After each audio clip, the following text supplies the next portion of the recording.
So we're gonna do a demo of connecting the tensioner or wire tightener, as they're sometimes called, and this spring, and then do a demo of connecting this setup to our wire.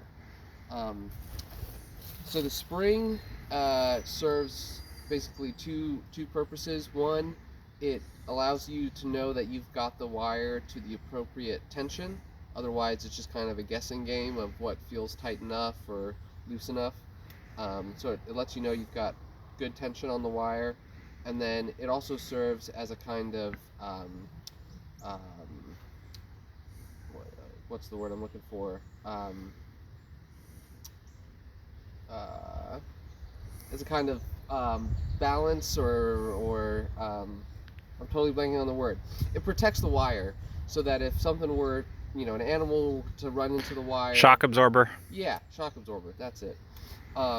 Yeah, protects the wire that way. So the first thing, you want to hook this tensioner or wire tightener onto the spring.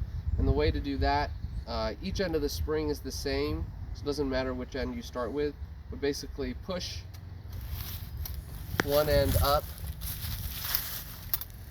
and out like this, and you've got this kind of U-shaped with a hook piece, and then you're just going to slide